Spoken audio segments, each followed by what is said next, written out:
Om Namo Bhagavate Vasudevaya, Om Namo Bhagavate Vasudevaya, Om Namo Bhagavate Vasudevaya. So, Hare Krishna, dear devotees, thank you very much for joining us today. I'd like to seek your good wishes and your blessings so that we can dive into the nectar of the Bhagavatam, and especially today's interesting pastime between Lord Shiva and Lord Vishnu, or Mohini Murti. So let's go into chapter 12, text Canto 8. So text number 6 of chapter 12 goes like this. Tavai vacharanam bhojam shreyas kamani rashisha Vishvajopaya yatha sangam munaya samupasate. Pure devotees or great saintly persons who desire to achieve the highest goal in life are completely free from all material desires for sense gratification, engage constantly in the transcendental service of your lotus feet. So lovely prayer by Lord Shiva. Let's have a look at this chapter. The Mohini Murti incarnation bewilders Lord Shiva. So the summary is Lord Shiva becomes bewildered upon seeing the beautiful Mohini Murti incarnation of the Supreme Lord. And then later on, he comes back to his senses. So Lord Shiva, when he heard about the pastimes performed by the Supreme Personality of Godhead, Hari, in the form of an attractive woman, because he wasn't witness to that. He was busy. What was he busy doing? Anybody remember? He's drinking hala poison. That's right. He was busy saving the whole world. So he heard about this and he mounted his bull. He went to see the Lord, accompanied by his wife Uma Devi, Parvati, and his servants, the Bhut Gana, or ghosts. He approached the lotus feet of the Supreme Lord. And he can do that even more easier than Lord Brahma, because he's closer to the Lord than Brahma. Lord Shiva offered obeisances to the Supreme Lord as the all-pervading Lord, the universal form, the supreme controller of creation, the super soul, the resting place for everyone, and the completely independent cause of all causes. Thus, he offered prayers giving truthful descriptions of the Lord. He prayed as follows: you are the super soul, supreme living force of everything. Therefore, you are Parameshwar, supreme controller of all controllers. You are the absolute truth, the supreme absolute spirit soul, the supreme Brahman. So therefore, such changes as birth, death, sustenance do not exist in you. Pure devotees who are free from material desires worship your lotus feet. And then Lord Shiva explains about different philosophers, how they understand the Lord in different ways. So who are these different philosophers? There's the impersonalist Vedantists. They regard you as the formless, impersonal Brahman. That is part of the absolute truth, but it's an incomplete understanding of the absolute truth. Others, known as Mimamsak philosophers, regard you as religion. So they follow religious principles, which is fine in itself, but they may not accord with spiritual principles. Maybe a little difference there. Sometimes the religious principles are, for example, most of the Vedas, the religious principles are to take one to heaven, so that one at least becomes somewhat elevated. But that doesn't accord always with Sanatana Dharma or spiritual guidance, because spiritual guidance is there to take you back to the spiritual world, not just to heaven. The Sankhya philosophers regard you as a transcendental person who is beyond Prakriti and Purush, and who is the controller of even the demigods. So they understand the Supreme Lord is beyond, but they don't necessarily have an intimate connection with the Supreme Lord. The followers of the codes of devotional service, known as the Pancharatras, regard you as being endowed with 9 different potencies. And these are Vimala, Utkarshini, Gyan, Kriya, Yoga, Prahi, Satya, Asan, Anugraha. And the followers of Patanjali regard you as a supreme independent personality of Godhead who has no equal or superior. Now, of all of these 5, the Pancharatras, of all the 5, the Pancharatras are accepted by the Supreme Lord. What are these Pancharatras? They are the guidelines how to worship the Lord in a orderly manner. They are law books. For example, Narad Muni has written a Narad Pancharatra, and that talks about how to worship the Supreme Personality of Godhead in a formal way. Those who follow the Ratrika Vidhi in a formal way, under the guidance of the spiritual master, can understand this absolute truth. So this Pancharatra Pancharatrika Vidhi are regulated ways of worshipping the Lord. There is another route, another path, which is called the Bhagavat Vidhi. And the Bhagavat Vidhi is more about spontaneously serving the Lord without necessarily going through the rules and regulations. For example, when we're chanting Hare Krishna Mahamantra, that is actually the Bhagavat route, Bhagavat Vidhi route, because we can chant, there's no rules and no regulations. We can chant as we like, as our feelings are towards the Supreme Lord. So both these paths are needed. The Pancharatrika path, under the guidance of the Guru and the various law books written by the Gurus, will give us a systematic understanding of the Supreme Lord. But we also need the Bhagavad Vidhi, where we serve the Lord according to our heart. So that both parts are needed. So if one practices Bhakti Yoga by taking shelter of Lord Krishna, simply by hearing him speak about himself, one can know everything about him. And this is why the Bhagavad Gita is so important, because it's one of the few occasions where the Lord actually speaks about himself, especially from chapters 7 until 12. Lord Krishna describes his potencies and how one can worship him. It's very powerful chapters, chapters 7 to 12. Okay. So Lord Shiva finishes his prayers. He expresses his desires. He has seen all kinds of incarnations exhibited by the Lord. And now he, the Lord, has appeared as a beautiful young woman. This is very unusual.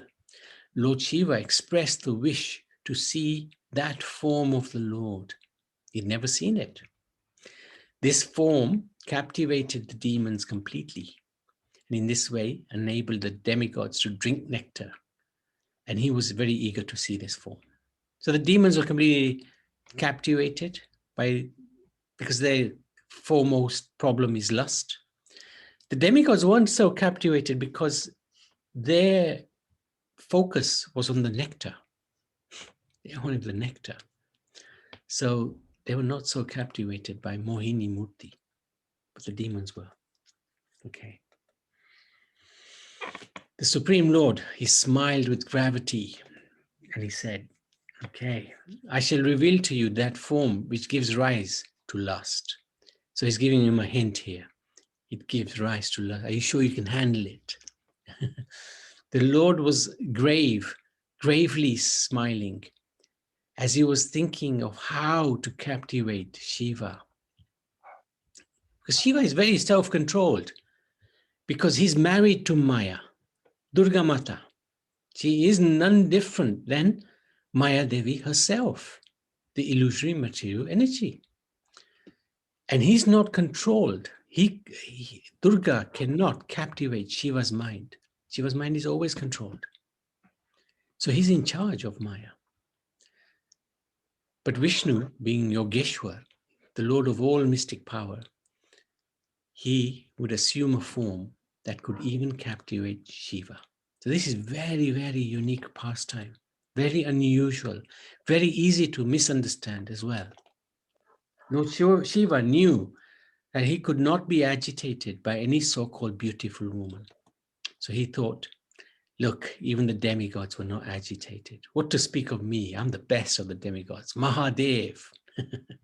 That's not arrogance, that's a fact. He's the head of the demigods. He's not even a demigod, he's beyond the demigods. Lord Brahma is one of the demigods. Shiva is beyond even the demigods. He has his own tattva, Shiva tattva. Lord Vishnu knew that Shiva was not an ordinary person, and he cannot be bewildered even by the most beautiful women. So Vishnu had to think twice about what kind of beautiful form would bewilder Shiva.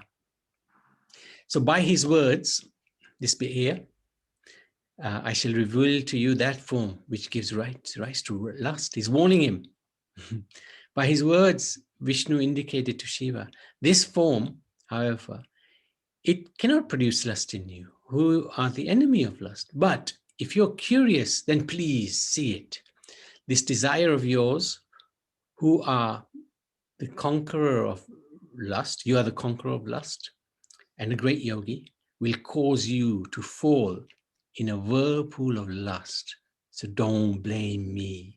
This is Vishnu's hint to Lord Shiva when he tells him that this form will give rise to lust. Okay. The Lord is very kind to his devotees. To fulfill the desires of his devotee, Lord Shiva, he expanded his energy and manifested himself in the form of a very beautiful and attractive woman.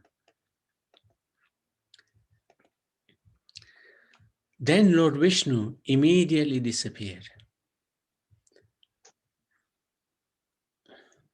And Lord Shiva remained there with Uma, looking for him all round with moving eyes. Thereafter, in a nice forest nearby, full of trees with reddish pink leaves and varieties of flowers, Lord Shiva saw a beautiful woman playing with a ball. Her hips were covered with the shining sari and ornamented with a belt. The woman's face was decorated by broad, beautiful, restless eyes, which moved as the ball bounced here and there from her hand. The two beautiful, brilliant earrings on her ears decorated her shining cheeks with bluish reflections, and the hair scattered on her face made her even more beautiful to see. She was so attractive that the Supreme Personality of Godhead, by his internal potency, this is very important to understand. This is not his Maya Devi. This is not Durga Mata. This is his own internal potency, similar to Radharani. In this way, captivated everyone. This Lord's supreme external potency, represented by Durga or Maya, is extremely strong, and everyone is fully captivated by her activities. But Shiva was not captivated by the external potency. So Lord Vishnu captivated him by manifesting his internal potency. Shiva can never be controlled by Maya. Maya Devi is his wife. So he's the controller. But he can be captivated by the Lord's internal potency, the Lord's special potency. So what happened? Upon seeing this form, even Lord Shiva was captivated. He forgot himself, both himself and Uma, his beautiful wife, as well as his associates nearby. Right? All his followers were there, but he didn't care for anyone. Lord Shiva, his good sense taken away by the woman because of lusty desires to enjoy with her, became so mad for her that even in the presence of Bhavani, he did not hesitate to approach her. Shiva followed the beautiful woman everywhere, even where the sages lived. This Mohini Murti just went everywhere. And Lord Shiva was always behind her. And eventually he discharged semen. And of course, his semen is not ordinary. It doesn't go in vain. Wherever it fell, mines of gold and silver later appeared, like in South Africa and so many other places. This is all due to Lord Shiva. So this is Lord Shiva and Mohini Murti.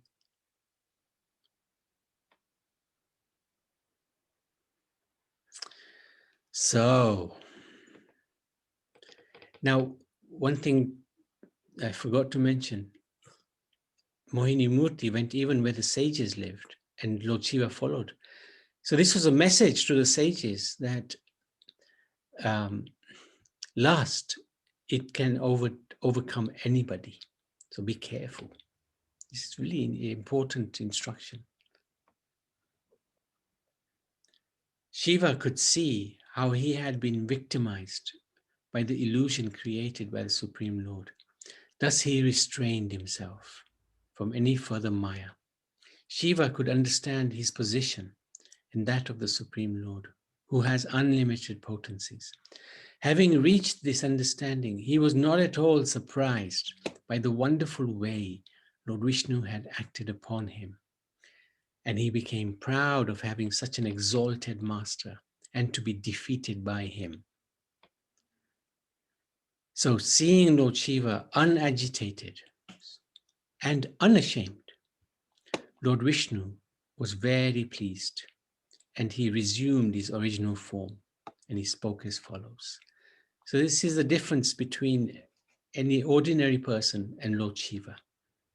See, Lord Shiva was completely controlled. Okay, for a moment, he wasn't, because that was because of the internal potency of the Lord. But as soon as he realized, this is the Supreme Lord, he became unagitated and, what was the other word?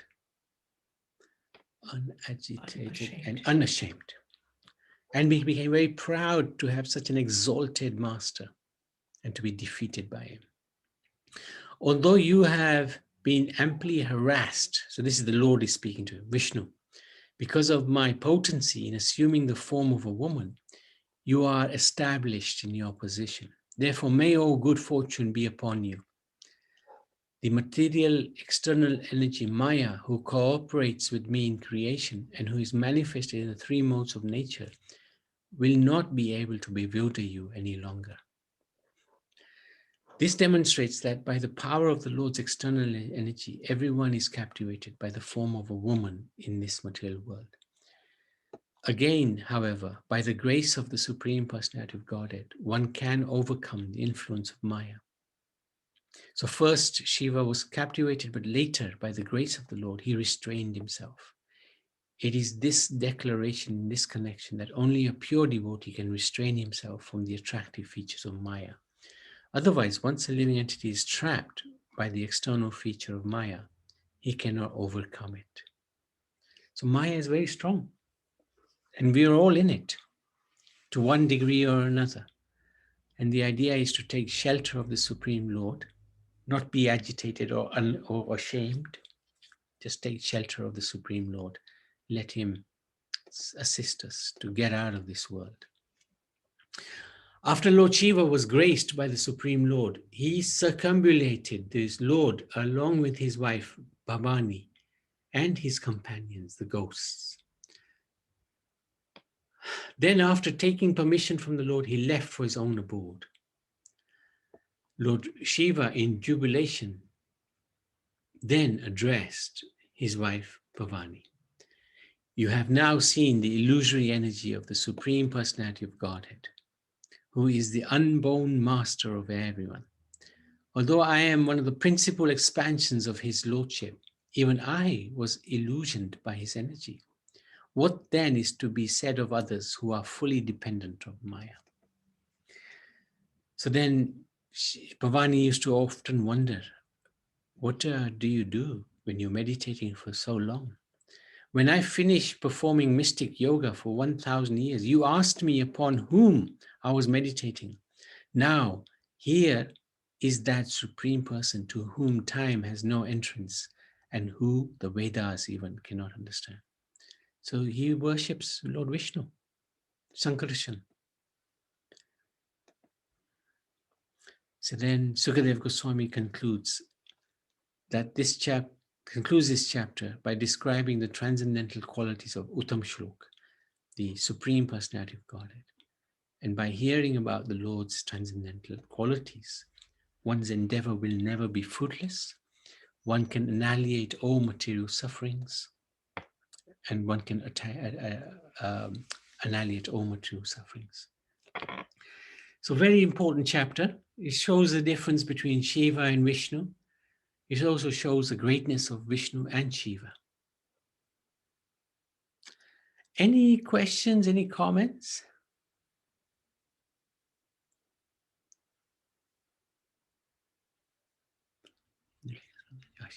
Haribol?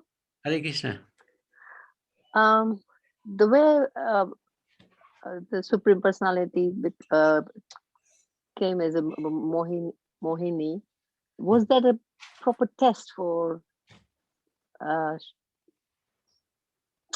Shivaji? I wouldn't say it's a test, because this is his own internal potency that came to, and it is a demonstration that his internal position is potency is more superior, Radha is more superior than anyone. Okay. So this is his demonstration that nobody should think, that even Lord Shiva should not think that he cannot be bewildered by his internal potencies, higher than even he is. Okay, thank you. Thank you. But of course, Shiva's position is different from ours. He will never be attracted or captivated by Maya Devi, because he's in charge of Maya Devi. So we shouldn't feel that Shiva is under illusion. He's not. This is the Lord's own internal potency we're talking about, which is beyond anybody to understand. Hope that makes sense. Thank you for that question, Kamakshi. Very important question. Yeah, thank you very much. Anybody else? Otherwise, we can go to the lessons.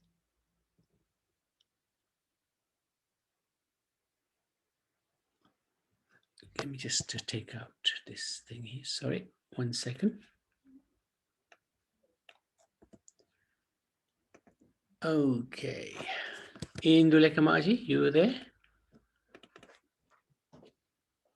Oh, very good. Hare Krishna, Hare Krishna, everyone.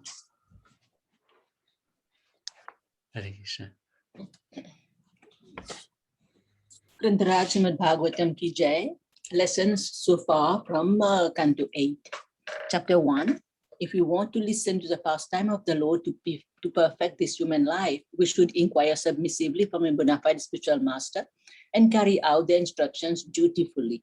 Chapter 2. We are all living in the delusion that our wealth and family members will save us at the time of danger, but actually only the Supreme Personality of Godhead can rescue us at all times. Chapter 3. Our ultimate goal of life is to understand that we are all caught up by the eternal time and we may die at any moment. So we should take shelter of the Supreme Personality of Godhead, who can save us from the struggle of this material world. Chapter 4, if ever we are cursed by great personalities, we should accept it as blessings in disguise, because at the end, the outcome are very beneficial. Chapter 5, in this material world, possessing too much wealth is risky, because one may become puffed up and may not care about others. Thus, one may commit offenses and may fall down. Chapter 6, it is nice to welcome others to our place, even if they are not our friends.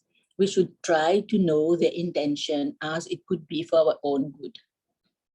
Chapter 7, at times we are not happy with what comes our way, thinking that the grass is greener on the other side, but the Lord has his own plan for us. Chapter 8, sometimes we may think that we are the controller of our lives, but we are controlled by desires. Actually, the Supreme Personality of Godhead is a true controller. Ishvara Parama Krishna, the Supreme Controller, is Krishna at the end. So about 9, oh, thank you. 9, no provision. Okay, thank you. The Lord always protects his devotees, even though both devotees and non-devotees may be performing the same activities in the same field, but the devotees achieve better results at the end. Chapter 10, it doesn't matter how powerful some living entities may be, but if they don't take shelter of the lotus feet of the Supreme Lord, they are never successful. Chapter 11, everyone is struggling to exist in this battlefield of life, thinking of power only, but no one is independent since everyone is subject to the material nature. Hare Krishna. Okay, good. Thank you.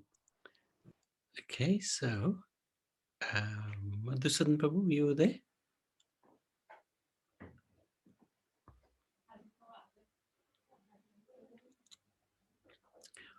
Or Kamakshi, would you like to read? Yeah, Haribol, is he not there? I thought he came in, no? Because he was No. out and Yeah, no. probably, yeah, okay. I don't mind reading. Just give me 1 second. Oh, sure. Okay. Srimad Bhagavatam ki Jai. Instructions so far for Canto 8, Chapter 2.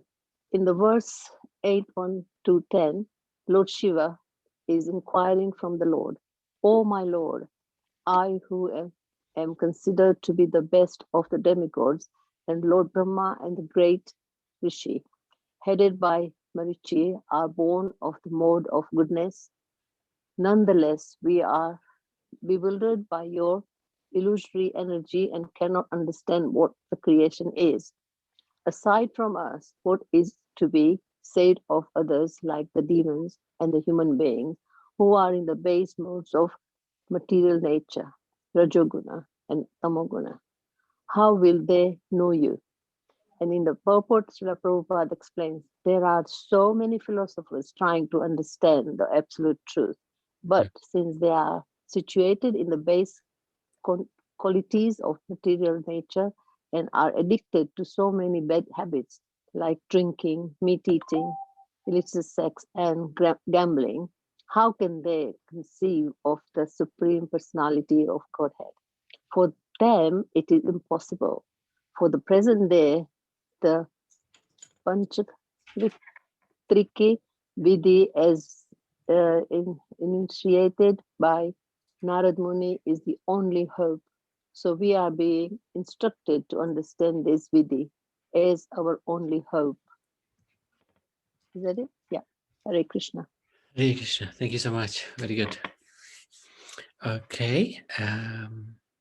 Okay, so Srimad Bhagavatam ki Jai, chapter 12 ki Jai.